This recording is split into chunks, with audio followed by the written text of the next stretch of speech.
A secret in the hills. The morning mist clung to the Tennessee hills like a secret waiting to be told. In the autumn of 1942, if you had stood on those rolling ridges in the Appalachian foothills, you would have seen what generations before you had seen. Farmland stretching toward distant mountains, tobacco barns weathered gray by decades of seasons, and the quiet Cumberland River winding its way through valleys that knew only the rhythm of rural life. But something was stirring in Washington that would transform this peaceful landscape into one of the most consequential places on Earth. Deep in the corridors of the War Department, a man named Leslie Groves was studying maps. Not maps of European battlefields or Pacific atolls, but maps of American heartland.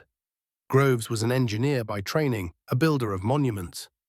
He had just finished overseeing construction of the Pentagon, that massive five-sided symbol of American military might. But now he faced a challenge that dwarfed even that enormous undertaking. The challenge had a code name, the Manhattan Project, and it required something that had never been attempted in human history: the creation of entire cities built in absolute secrecy, dedicated to unlocking the fundamental forces of the atom itself.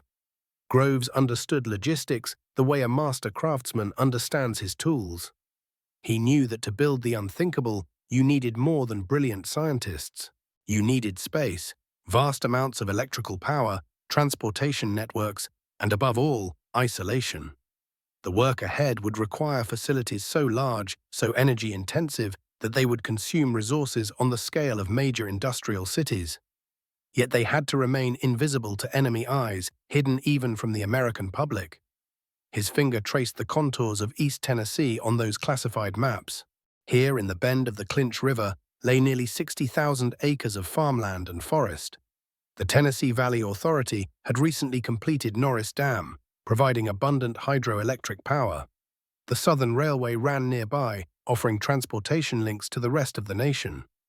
Most importantly, the region sat in a natural bowl, surrounded by ridges that would help contain both sound and sight of whatever might be built there. The local residents had no idea their world was about to change forever. John Hendricks had been one of those residents, a local preacher and mystic who had died decades earlier. But his prophecy, still whispered among the hill folk, seemed almost prophetic now. "I have seen the future," he had said, "and there will be a city on these very hills, and the world will shake." The old-timers remembered his words about great buildings rising from the earth, about roads where there had been only footpaths, about thousands of people coming to work on something that would change everything. By early 1943, Hendricks's vision was beginning to manifest in ways that would have amazed even him. The first sign of change came not with fanfare, but with strangers, men in government automobiles, driving slowly along country roads, taking photographs, making notes.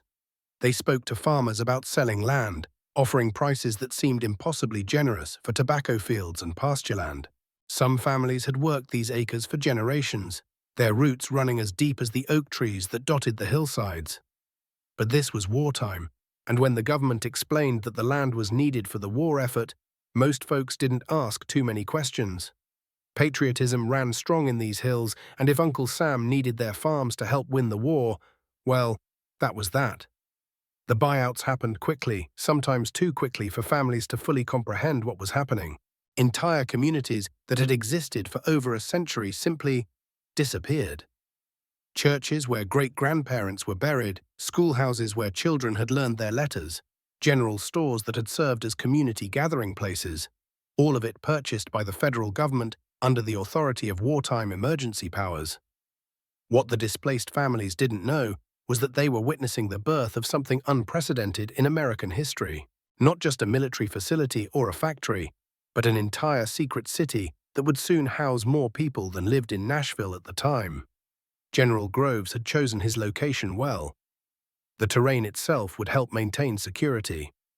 Those same ridges that had sheltered Cherokee hunting parties and pioneer settlements would now conceal the most ambitious scientific undertaking ever attempted. The natural geography created compartments, valleys that could house different operations while keeping them separate from each other. Because that was another crucial element of Groves's strategy: compartmentalization. Even the people who would work here wouldn't know what they were really building. Each person would know only their small piece of an enormous puzzle, a puzzle so complex and sensitive that revealing its true purpose could determine the outcome of the war itself. By spring of 1943, the transformation had begun in earnest. If you had flown over East Tennessee that season, you would have witnessed something that looked almost like a natural disaster, but in reverse. Instead of destruction, there was the most rapid construction anyone had ever seen. Bulldozers carved roads through forests that had stood undisturbed since before the Civil War. Concrete trucks rumbled along newly graded paths, carrying materials for foundations of buildings whose purposes were classified at the highest levels of government.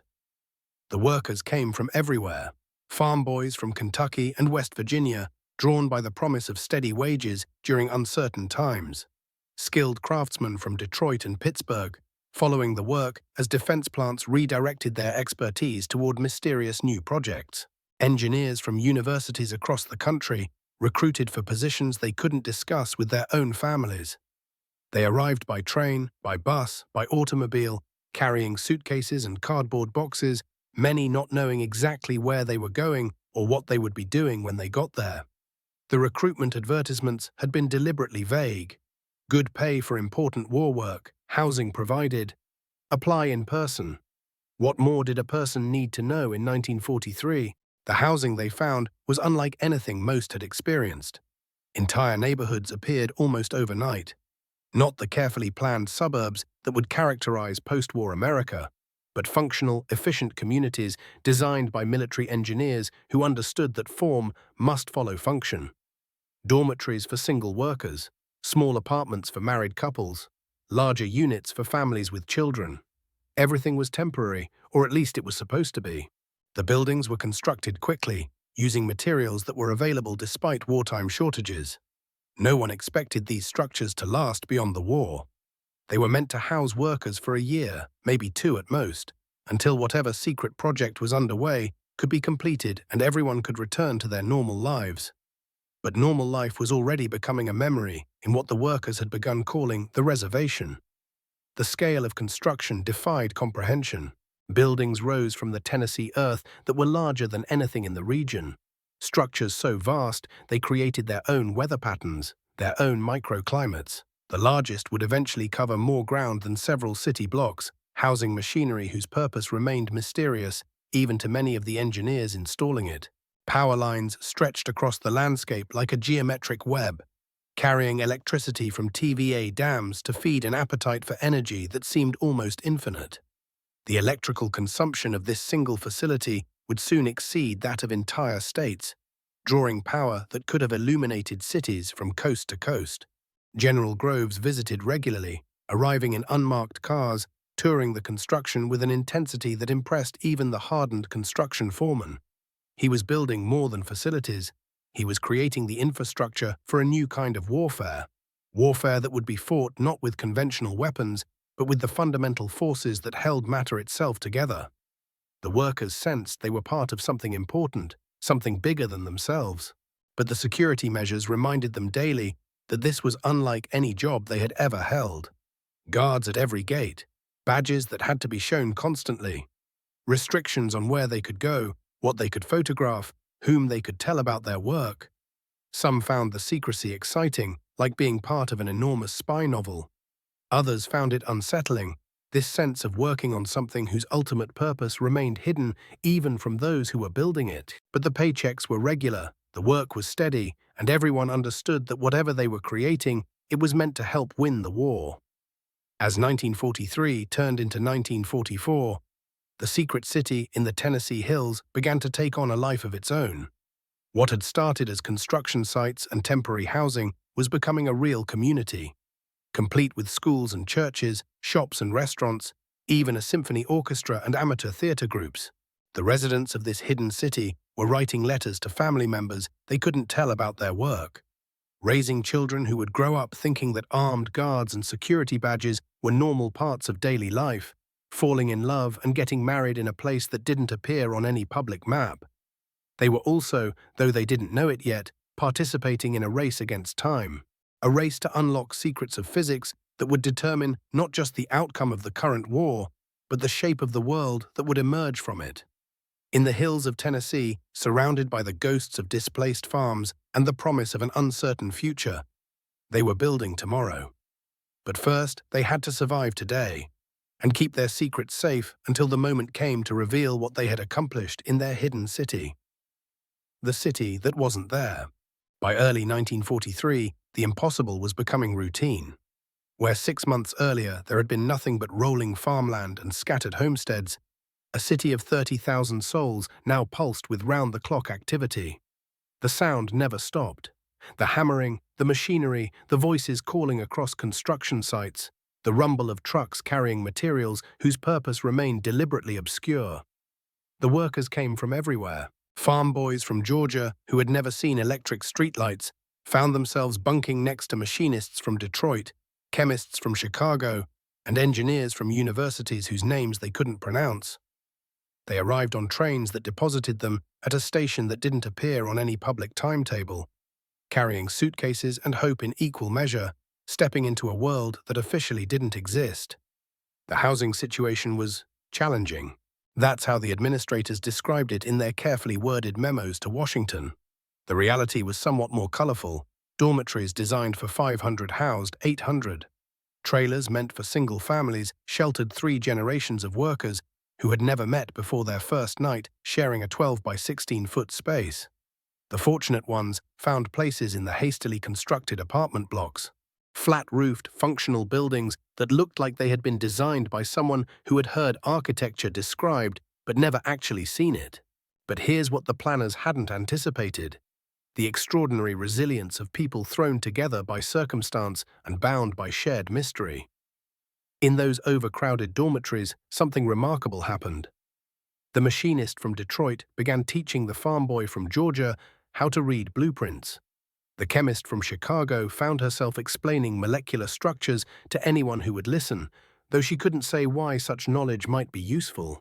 The engineer discovered that the grandmother in the next trailer made the best cornbread he had ever tasted, and she discovered that he could fix the radio that had been silent for months. The cafeterias became the heart of this strange new community. Picture them: vast spaces filled with long tables where conversations flowed in accents from across America. The food was institutional, adequate, filling, unremarkable. But the talk was extraordinary. Not because of what was said, but because of what wasn't. Everyone knew they were part of something significant. The very secrecy surrounding their work made it clear that whatever they were building, it mattered enormously. The job descriptions were masterpieces of deliberate vagueness: industrial process operator, materials handler, precision equipment technician. Workers would show up for their first day and be handed badges with numbers instead of names, directed to buildings identified only by letters and numbers, and given tasks that seemed to make no sense in isolation. Take Sarah Morrison, a mathematics teacher from Tennessee who found herself recruited for computational work of national importance. She spent her days calculating endless columns of figures, numbers that represented something, but she was never told what.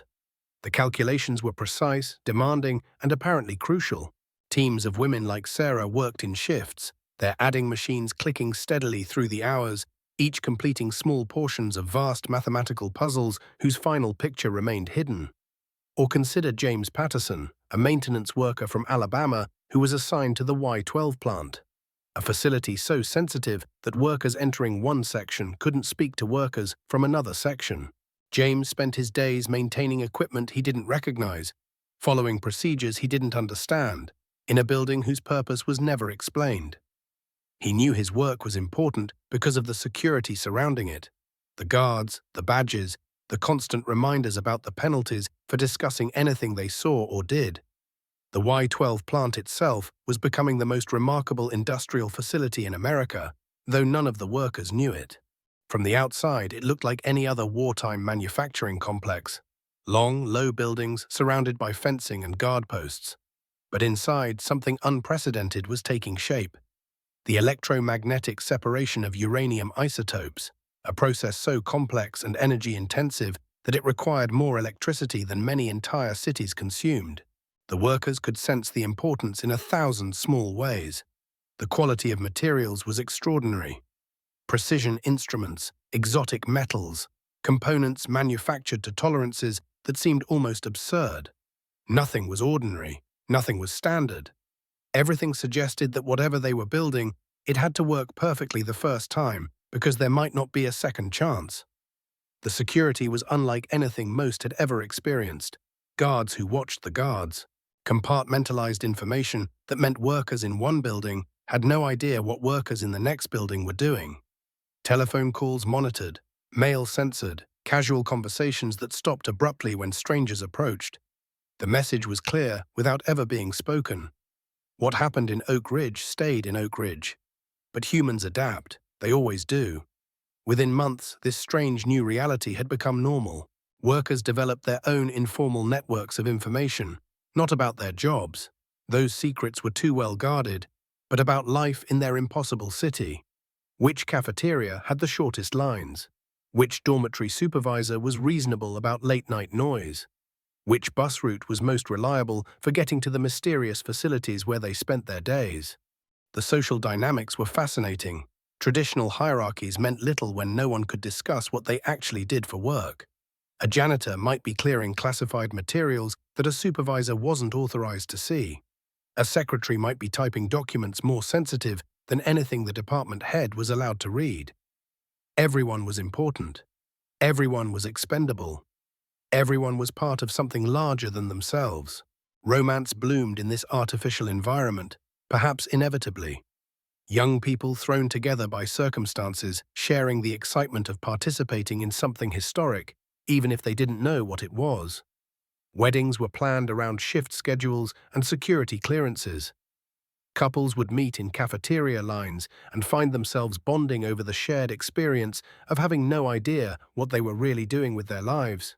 The children who arrived with their families adapted with the remarkable flexibility of youth. They attended schools where teachers had been hastily recruited and classrooms had been rapidly constructed. They played in yards that had been cornfields just months before.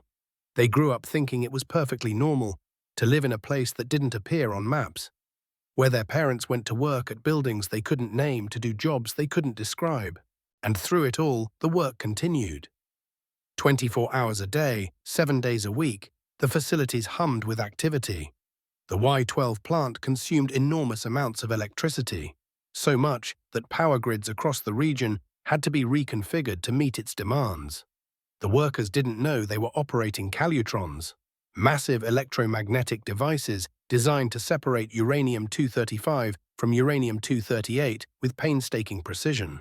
They knew only that their equipment was temperamental, their quotas were demanding, and their supervisors were unusually intense about quality control. The waste heat from the industrial processes created its own microclimate.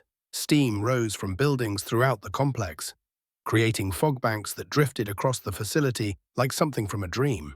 Workers would emerge from their shifts into air that smelled of ozone and hot metal, carrying traces of processes they couldn't name on their clothes and in their hair. The rhythm of life in Oak Ridge was unlike anywhere else in America. Shift changes brought waves of workers moving through the streets at all hours. The buses ran constantly, carrying people to and from facilities whose names they had memorized, but whose functions remained mysterious. The commissaries stayed open around the clock to serve workers whose schedules defied normal patterns. By the spring of 1943, Oak Ridge had achieved something remarkable. It had become a real community built around an unreal purpose. These thousands of people, drawn from across the country, had created bonds forged by shared mystery and common purpose. They didn't know they were racing to build the world's first atomic weapons. They knew only that they were part of something unprecedented, something that required their best efforts, something that might help win the war and bring their loved ones home. In the evenings, when the shifts changed and the cafeterias filled with tired workers, there was a sense of accomplishment mixed with anticipation. They could feel the momentum building. Whatever they were creating in those classified buildings, whatever those endless calculations were leading toward, whatever those precisely manufactured components were meant to become, it was getting closer to completion. The city that wasn't there had become more real than many places that appeared on every map. Its people had found purpose in uncertainty, community in secrecy, and hope in the knowledge that their hidden work might change everything. And still, the construction continued. Still, the workers arrived.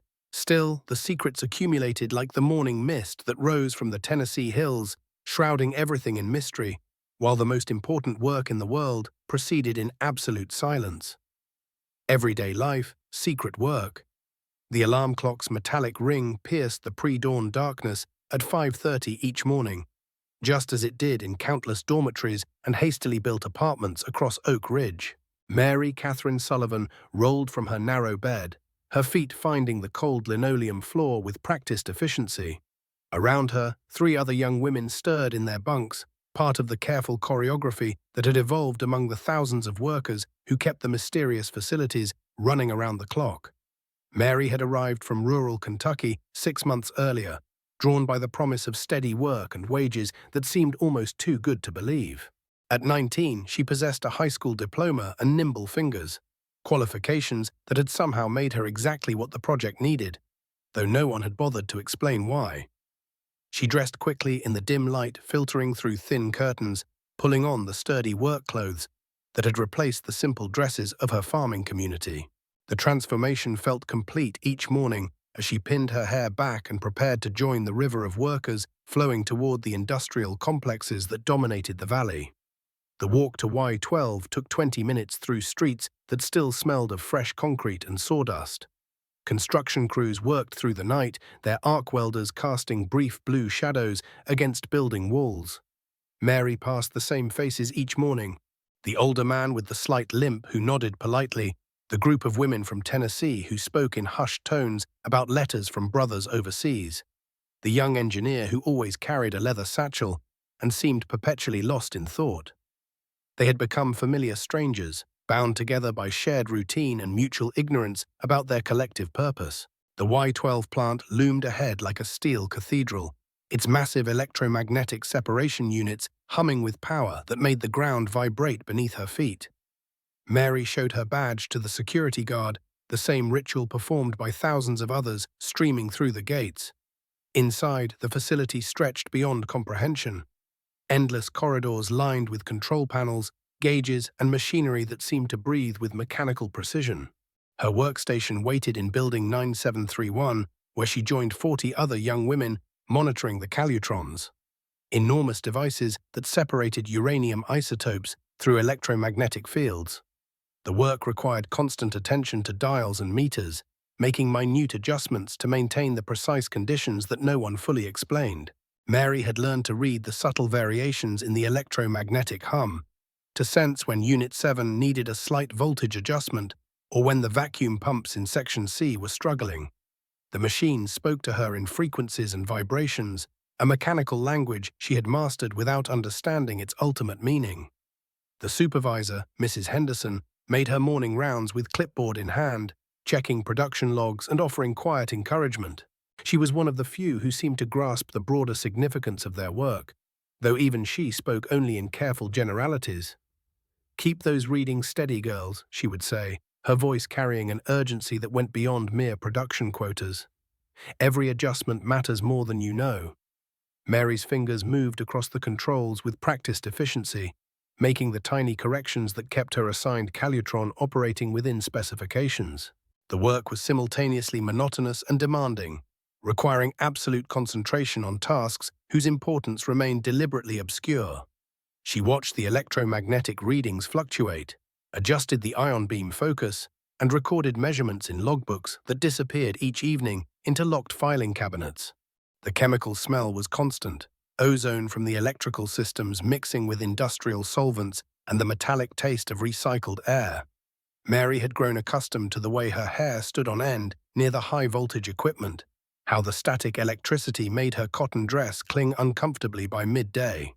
These sensory details had become the texture of her daily existence, as familiar as the sound of roosters that had once marked morning in her Kentucky hometown.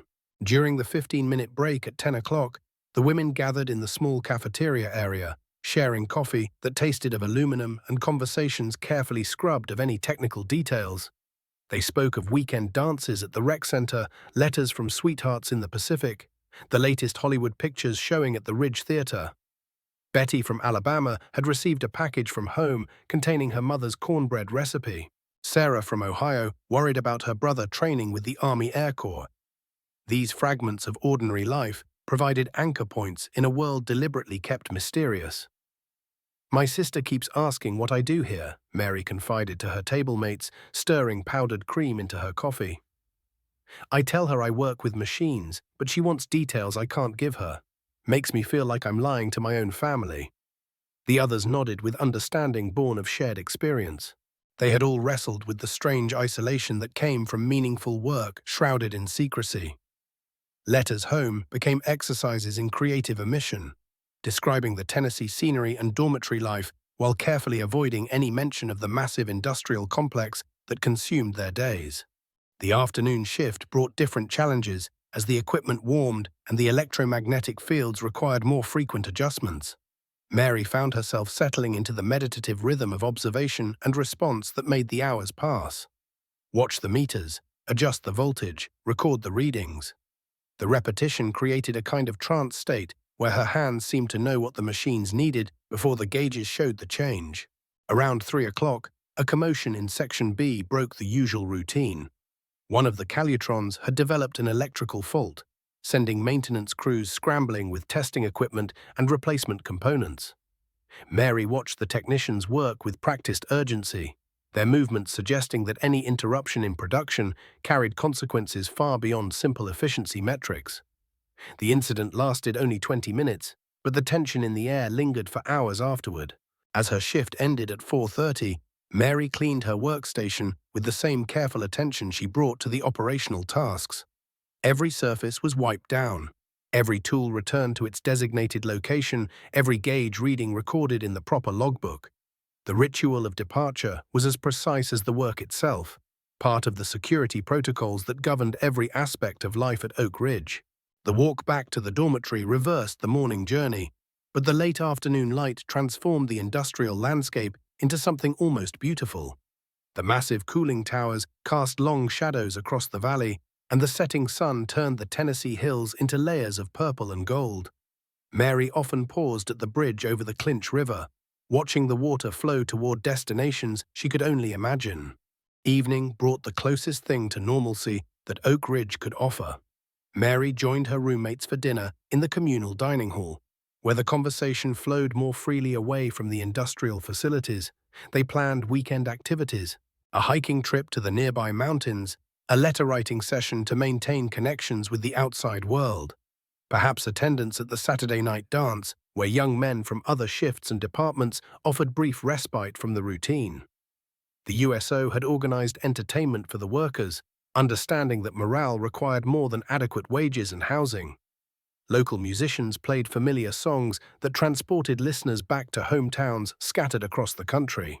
Mary danced with boys from Texas and Michigan, sharing brief moments of connection that felt both precious and fragile in their temporary community.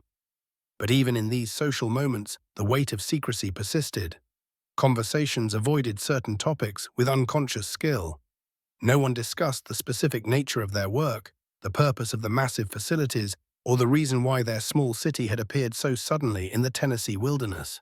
They had learned to find intimacy within boundaries, to build relationships on the foundation of shared mystery rather than shared knowledge. As Mary prepared for sleep each night, she often reflected on the strange life she had constructed in this hidden place. Her days were filled with meaningful work whose meaning remained carefully concealed. She had found friendship among people whose real purposes were as unknown to her as hers were to them. She was contributing to something important. The urgency in every supervisor's voice made that clear. But the nature of that contribution existed beyond her understanding. The letters she wrote to her family in Kentucky became increasingly creative exercises in describing a life she could only partially reveal. She wrote about the Tennessee mountains, the modern dormitories, the steady work that kept her hands busy and provided financial security her farming family had never known. But the core of her experience, the humming machinery, the electromagnetic mysteries, the sense of participating in something that might change the world, remained locked away in the classified corners of her daily existence. In the darkness of her dormitory room, Mary listened to the distant hum of the Y-12 facility continuing its work through the night shift. The sound had become the lullaby of Oak Ridge. a mechanical heartbeat that marked the passage of time in their secret city. She fell asleep knowing that tomorrow would bring the same routine, the same mysteries, the same sense of purpose wrapped in deliberate ignorance. The work would continue, the secrets would accumulate. And somewhere in the careful orchestration of their hidden lives, history was being written in electromagnetic frequencies and uranium isotopes that none of them fully understood. The machines of mystery, but the electromagnetic mysteries of WWII represented only one facet of Oak Ridge's hidden purpose. 3 miles to the southwest, across rolling hills that had once been farmland, stood something that defied every conventional notion of industrial architecture. The K25 plant stretched across the Tennessee landscape like a metallic horizon. A structure so vast that workers arriving for their first shift often stopped in stunned silence, trying to comprehend what human ambition had conjured from concrete and steel. The building consumed nearly 2 million square feet under a single roof. To walk its perimeter meant a journey of more than a mile, past loading docks that seemed to extend forever, past cooling towers that rose like industrial cathedrals, past electrical substations that hummed with enough power to illuminate entire cities. The structure had consumed more steel than the Pentagon, more electricity than most states, more secrecy than any peacetime project in American history. Inside this monument to classified purpose, the real mystery began. The heart of K25 housed machines that seemed borrowed from some future century. Massive cascades of interconnected vessels stretched through corridors that disappeared into distant shadows. Each vessel, roughly the size of a small house, connected to its neighbors through a labyrinth of pipes and valves that followed engineering logic comprehensible only to their designers. The entire system pulsed with mechanical rhythm, the steady breathing of industrial giants processing materials that most workers couldn't identify, for purposes they weren't permitted to understand. The science behind these machines involved principles that sounded almost like alchemy to those who encountered them secondhand. Uranium, they learned in carefully limited briefings, came in different varieties. Isotopes, the scientists called them.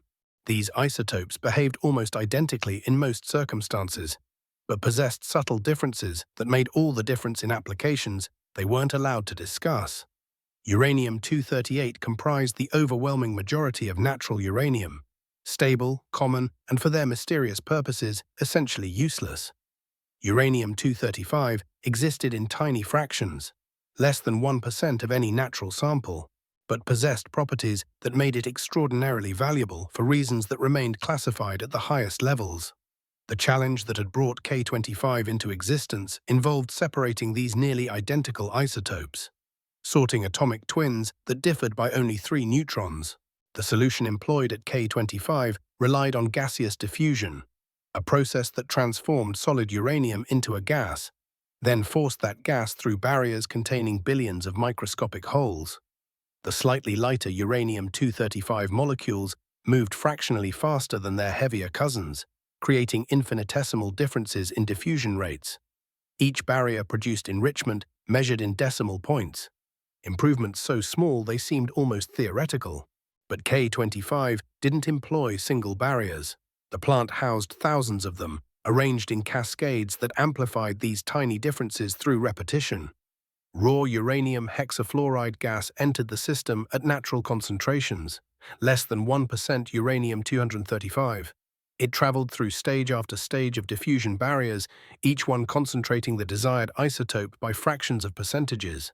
The process required enormous patience, massive energy consumption, and engineering precision that pushed every known material to its limits.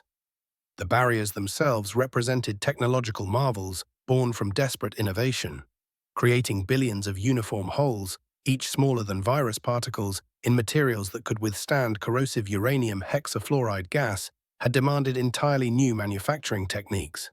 Scientists had experimented with photochemical etching, electroforming, and chemical treatments that existed nowhere in peacetime industry.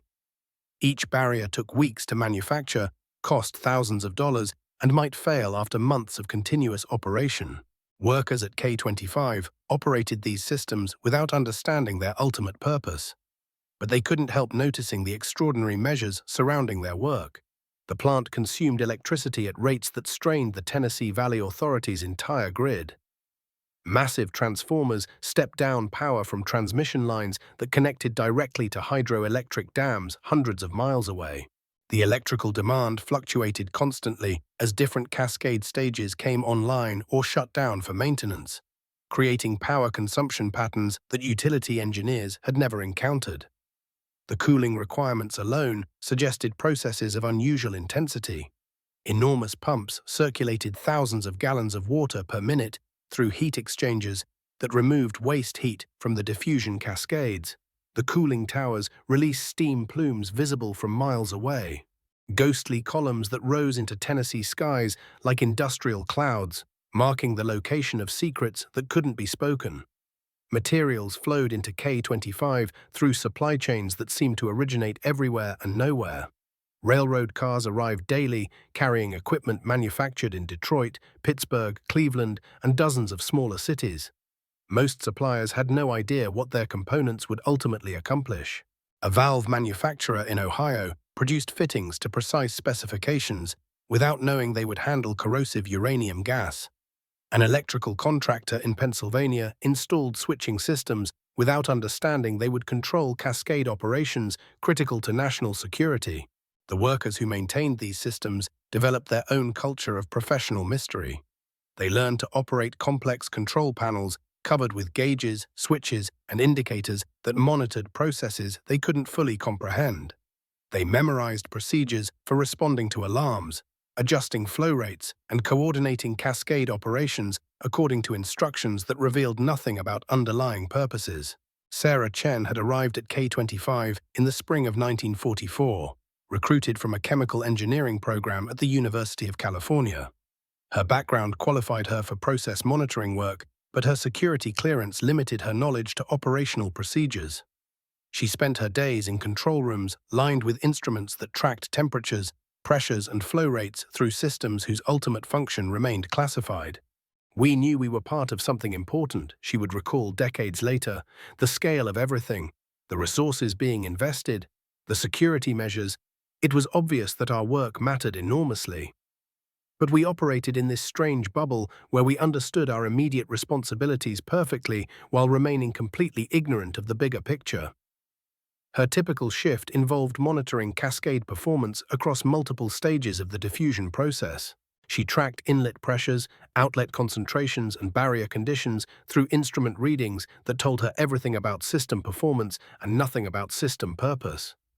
When problems arose, a barrier failure, a pump malfunction, a contamination alert, she followed emergency procedures designed by engineers who understood the complete process but had shared only the minimum information necessary for safe operation. The mathematical complexity underlying K25's operations would have impressed university physics departments, but workers encountered it only through simplified monitoring procedures. They learned that certain pressure ratios indicated optimal performance, that specific temperature ranges maximized efficiency, that particular flow rates balanced throughput against barrier longevity. They became experts in cascade management without understanding cascade theory. The isotope separation occurring within those endless corridors of diffusion barriers represented one of humanity's first attempts at large-scale atomic manipulation. Each stage in the cascade process concentrated uranium-235 by factors measured in parts per thousand. The cumulative effect, after uranium hexafluoride gas had traveled through hundreds of barriers, transformed natural uranium into material enriched to concentrations that would have seemed impossible just years earlier. But workers saw only industrial processes: gas flowing through pipes, pumps maintaining pressure, instruments recording data. The atomic drama playing out at molecular levels remained invisible, known only to theoretical physicists whose calculations had made K25 possible and whose security clearances allowed them to understand what those calculations would ultimately accomplish. The plant operated continuously, 3 shifts per day, 7 days per week. Cascade operations couldn't be interrupted without losing weeks of enrichment progress. Uranium hexafluoride gas moved through the system at its own pace, accumulating enrichment gradually, steadily, with mechanical patience that matched the project's enormous ambitions. Night shifts at K25 possessed an almost cathedral-like atmosphere. The vast spaces, dimly lit to conserve electricity, echoed with mechanical sounds that seemed to originate from the building itself. Workers moved through corridors lined with diffusion vessels, past control rooms where instruments glowed softly in the darkness, monitoring processes that continued regardless of human presence. The enriched uranium emerging from K25's final stages traveled to destinations that remained classified. Workers loaded shipping containers according to procedures that revealed nothing about contents, destinations, or ultimate applications. They handled materials that represented months of continuous processing, the concentrated result of enormous industrial effort, without knowing what those materials would become. The secrecy surrounding K25 extended beyond its immediate operations to encompass its very existence. Maps of Oak Ridge omitted the facility entirely. Aerial photographs were classified. Even workers' families knew only that their relatives worked at the plant, performing important war work that couldn't be discussed.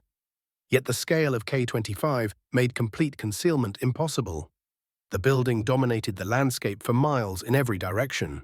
The electrical consumption affected power grids across the southeast. The steam plumes from cooling towers marked the location of industrial processes that clearly exceeded normal manufacturing operations. As 1944 progressed toward 1945, K25's operations intensified. Additional cascade stages came online, increasing enrichment capacity. Production schedules accelerated, suggesting that whatever K25 was creating had become urgently needed. Workers noticed the increased pace without understanding its significance. Longer shifts, more frequent equipment maintenance, higher production targets that pushed every system toward maximum capacity. The uranium-235, accumulating in K25's final processing stages, represented the transformation of theoretical physics into industrial reality. Scientists had calculated that this particular isotope possessed properties that could release enormous energy under specific conditions. Engineers had designed machines capable of concentrating this isotope from natural uranium. Workers had operated those machines with dedication and skill, creating materials whose ultimate purpose remained hidden in classified files and secret laboratories. The mystery would continue for months yet. The purpose would remain concealed until history itself revealed what Oak Ridge had been building in the hills of Tennessee. And whispers of war. The spring of 1944 brought news that filtered through Oak Ridge like morning mist through the Tennessee valleys. Workers gathered around radios in the recreation halls, listening to Edward R. Murrow's voice crackling across the airwaves from London. The war in Europe was reaching some kind of crescendo, though what that meant for their work in the secret city remained as mysterious as ever. In the cafeterias, conversations carried new undercurrents of urgency. Mary Sullivan noticed it first in the way supervisors moved through Y12. Their clipboards held a little tighter. Their conversations conducted in even lower whispers. The calutrons hummed with the same electromagnetic precision, but the collection schedules had intensified. Where once they had operated in steady 8-hour shifts, now the machines ran continuously, monitored around the clock by teams working in careful rotation. "Something's changing," whispered Eleanor Martinez during their lunch break, her voice barely audible above the clatter of trays and silverware. She worked the evening shift in the Alpha racetracks, watching the same mysterious dials and gauges that had become second nature to all of them. "The supervisors are checking our collection rates twice as often. Whatever we're making, they need more of it." Mary nodded, stirring her coffee thoughtfully. Through the cafeteria windows, she could see the construction crews still working on new facilities. Even after 2 years of constant building, Oak Ridge continued to expand. New dormitories rose from cleared hillsides. Additional laboratory buildings appeared behind new fences, topped with even more barbed wire. The newspapers that made it past the censors carried headlines about Allied advances in Italy, about preparations for something the reporters called the Second Front. But here in the isolated valleys of Tennessee, the war felt both immediate and impossibly distant. They knew their work mattered. The urgency in every supervisor's voice made that clear. Yet the connection between their careful monitoring of electromagnetic separators and the battles raging across 2 oceans remained locked away in classified files. Sarah Chen had begun to notice patterns in the K-25 operations that troubled her sleep. The gaseous diffusion cascades ran with increased intensity, their pumps working harder to push uranium hexafluoride through thousands of barriers. The enrichment levels they were achieving had reached new concentrations that seemed to serve no industrial purpose she could imagine. During her breaks, she would walk the perimeter of the K-25 facility, watching trucks arrive and depart with their mysterious cargo. The shipping manifests used code names she didn't recognize. The destination labels had been blacked out entirely. Whatever they were producing in those massive diffusion halls was traveling to other secret facilities, other hidden projects scattered across a country at war. The ethical weight of unknown purpose pressed against the consciousness of workers throughout Oak Ridge. They had signed their security oaths willingly, understanding that wartime demanded sacrifices of knowledge as well as comfort. But as the months passed and the intensity of their work increased, questions began to surface in quiet moments. James Morrison, who operated the furnaces that prepared uranium feedstock for the calutrons, found himself wondering what kind of weapon could require such pure materials. The newspapers spoke of new technologies, radar systems that could see in darkness, proximity fuses that made artillery more deadly, synthetic materials that replaced rubber and steel. But the quantities they were producing seemed too small for industrial applications, too precious for conventional weapons. During the long night shifts, when the facilities hummed with automated precision and human oversight, workers shared fragments of speculation. A chemist from the University of Chicago had mentioned something about atomic research before the security briefings silenced such discussions. A physicist who had worked at Columbia University let slip a reference to chain reactions before catching himself and changing the subject. These whispers carried weight because the people speaking understood the science behind their work. They weren't factory workers operating simple machinery. They were technicians and engineers and scientists who had been recruited specifically for their expertise. The very sophistication of their backgrounds made the secrecy more unsettling and more necessary. The spring brought news of intensified bombing campaigns over Germany. Reports filtered through about new German weapons, rockets that could cross the English Channel, jet aircraft that flew faster than anything the Allies possessed. The technological war was accelerating, and somewhere in that acceleration lay the purpose of their work in Tennessee. Mary Sullivan began to understand that they were part of a race, not just against time, but against German scientists working in their own secret facilities. The urgency that permeated Oak Ridge wasn't simply about winning the war. It was about winning it before the enemy could complete whatever parallel projects they were pursuing. This realization brought both pride and anxiety. Pride in contributing to something that could end the conflict that had already claimed millions of lives. Anxiety about what kind of power they might be helping to unleash upon the world. The personal sacrifices had accumulated over months of isolation, air, and secrecy. Letters from home carried news of friends and family members serving overseas, but the workers at Oak Ridge couldn't share details of their own service to the war effort. They wrote carefully censored responses about important work and contributing to victory without being able to explain what that meant. Eleanor Martinez received word that her brother had been wounded in the Pacific campaign. She wanted to tell him that she too was fighting the war in her own way through long shifts monitoring equipment whose purpose transcended anything she had imagined when she first arrived in Tennessee. But the security protocols prevented such revelations, leaving her to offer only generic encouragement and promises that his sacrifice was matched by dedication on the home front. The isolation extended beyond correspondence. When workers traveled on leave, they found themselves unable to discuss their experiences with friends and family. The gap between their daily reality and what they could share with loved ones created a strange form of loneliness. They were part of something historically significant, yet they couldn't speak of it to anyone outside the fenced boundaries of their secret city. Summer arrived with news of the invasion of Normandy. Workers gathered around radios in dormitory lounges, listening to reports of the massive Allied assault on Hitler's Atlantic Wall. The scale of the operation was staggering. Hundreds of thousands of troops, thousands of ships, an entire invasion mounted across the English Channel. But even as they celebrated this turning point in the European war, The workers at Oak Ridge understood that their own project continued with undiminished intensity. Whatever they were creating, it wasn't intended to support the conventional military operations now advancing across France. Their work served some other purpose, some other strategy for ending the conflict. The technological sophistication of their facilities had become more apparent as their expertise grew. Sarah Chen could now recognize the subtle variations in diffusion efficiency that indicated optimal operating conditions. She understood the cascade mathematics well enough to predict when maintenance would be required, when pumps needed adjustment, when barriers required replacement. This growing familiarity with the process made the mystery more profound rather than less.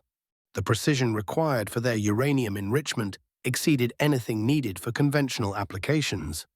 They were achieving isotopic concentrations that served no known industrial purpose. The only logical conclusion was that they were creating materials for some entirely new technology.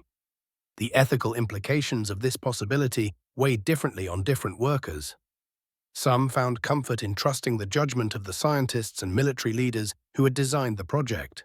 If such brilliant minds had deemed this work necessary for victory, then their role was to execute it with maximum efficiency and minimum questioning.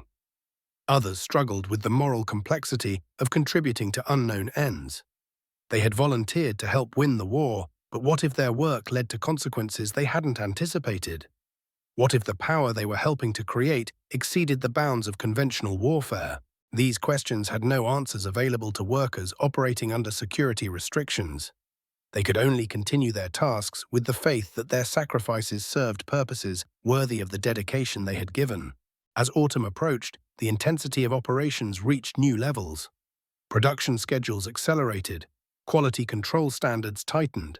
The materials they were creating had achieved the purity levels that some theoretical framework demanded, though that framework remained classified beyond their clearance levels. The war news carried reports of Allied advances on multiple fronts, but also warnings about new German weapons and desperate enemy resistance. Time remained a critical factor. Whatever Oak Ridge was building, it needed to be completed before the enemy could deploy their own secret weapons, or before the cost of conventional victory became too terrible to bear. In this atmosphere of urgent mystery, the workers of Oak Ridge continued their shifts, monitoring their instruments, maintaining their equipment, and creating materials whose purpose would soon reshape the world. They had become part of history without knowing what history they were making. The whispers of war had become the hum of machines working toward an unknown but clearly momentous conclusion. The dawn of a new era. And then, on a summer morning that began like any other in Oak Ridge, the world changed forever. August 6, 1945. The workers arrived at their usual shifts, passed through the familiar checkpoints, settled into their routines at the calutrons and diffusion cascades. Mary Sullivan checked her instruments at Y12, noting the steady hum that had become the soundtrack of her life. Sarah Chen monitored her gauges at K25, watching the endless dance of numbers that had consumed her attention for so many months. The engineers reviewed their calculations, the maintenance crews tended their equipment, the security guards walked their posts, all of them participants in the great secret that none of them fully understood. But thousands of miles away, above the city of Hiroshima, their collective work was about to reveal its true nature. The Enola Gay carried in its belly the culmination of everything Oak Ridge had been building toward, a weapon containing uranium enriched by those very calutrons Mary had monitored so carefully, refined through those very diffusion cascades Sarah had maintained with such dedication. The fissile material that had passed through countless hands in the secret city was now poised to demonstrate the awesome power locked within the atom's heart. At 8:15 in the morning, Hiroshima time, the bomb detonated. The flash was brighter than 1,000 suns. The mushroom cloud rose into the sky like a terrible flower, and in an instant, the age of atomic warfare had begun. But in Oak Ridge, the workers continued their shifts, unaware that their mysterious mission had just achieved its ultimate purpose. The news traveled slowly at first, coded messages between military commanders, urgent conferences in Washington, the careful preparation of announcements that would finally lift the veil of secrecy. President Truman's voice crackled over radio waves, carrying words that would transform Oak Ridge from a hidden city into a symbol of American scientific achievement. "We have spent $2 billion on the greatest scientific gamble in history," the president announced, and won.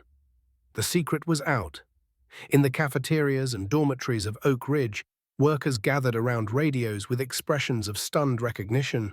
The mysterious materials they had been producing, the uranium hexafluoride that had flowed through endless miles of piping, the enriched uranium that had emerged from their electromagnetic separation units. All of it had been destined for this moment of terrible revelation.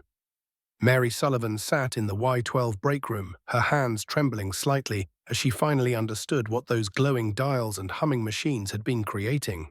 The calutrons she had tended so carefully, adjusting magnetic fields and monitoring ion beams with such precision, had been separating uranium isotopes to create the fissile core of an atomic weapon.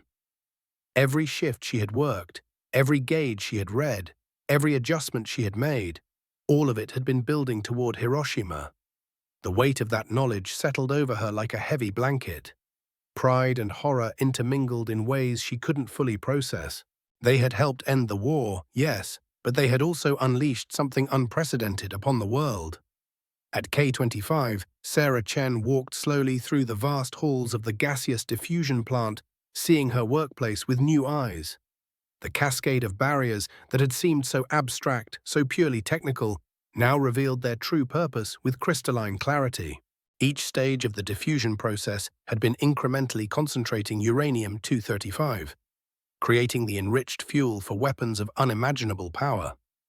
The mathematical elegance she had admired in the process now carried a moral complexity that would take years to fully comprehend. Some workers felt an immediate surge of patriotic satisfaction.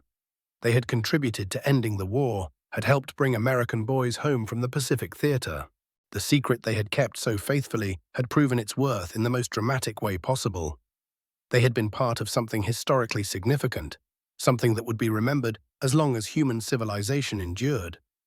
Others struggled with more complicated emotions, the knowledge that their work had contributed to such massive destruction, that the materials they had so carefully produced had incinerated a city and its inhabitants. The moral weight of the atomic bomb would prove to be as heavy as its strategic importance, and the workers of Oak Ridge found themselves grappling with questions that had no easy answers. In the days that followed Hiroshima and then Nagasaki, the conversations in Oak Ridge took on a different character entirely. The secrecy that had defined their community for 3 years began to dissolve, replaced by a mixture of revelation and reflection. Workers could finally discuss what they had been doing, could piece together the full picture of their contributions to the Manhattan Project. The electromagnetic separation operators learned how their calutrons had fit into the larger uranium enrichment program.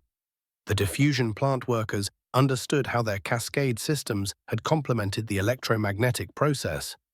The construction crews realized they had built facilities that would reshape the balance of global power. Everyone began to see how their individual roles had contributed to humanity's entry into the atomic age. But with understanding came responsibility. The knowledge that they had helped create weapons capable of unprecedented destruction, that the genie they had helped release from its bottle could never be returned.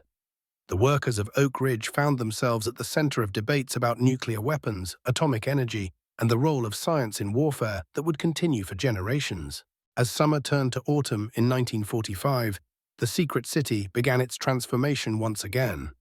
No longer hidden, no longer mysterious, but still vitally important to America's atomic future.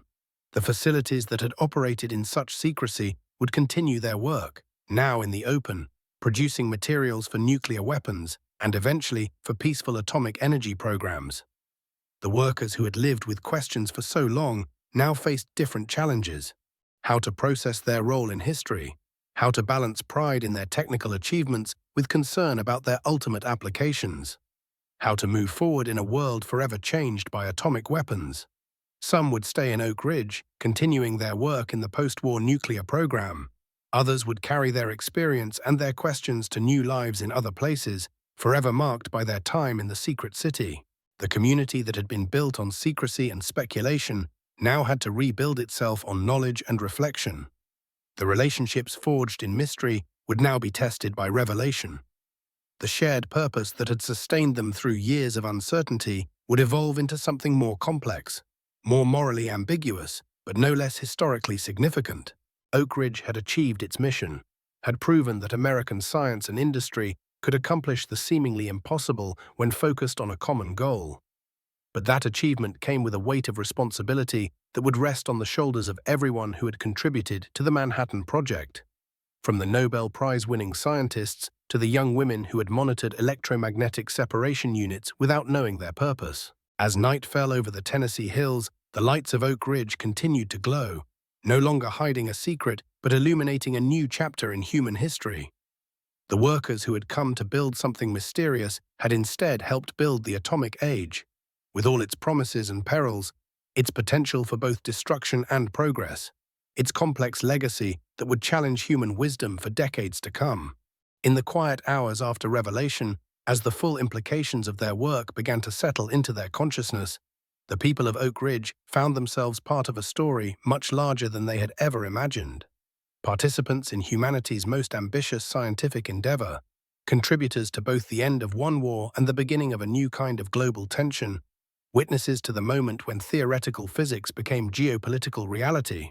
The secret city had kept its secret faithfully, and now that secret belonged to history, carried forward by the thousands of men and women who had lived and worked behind the fences of Oak Ridge, who had trusted in a mission they couldn't fully understand, and who now faced the profound responsibility of having helped split the atom and change the world forever.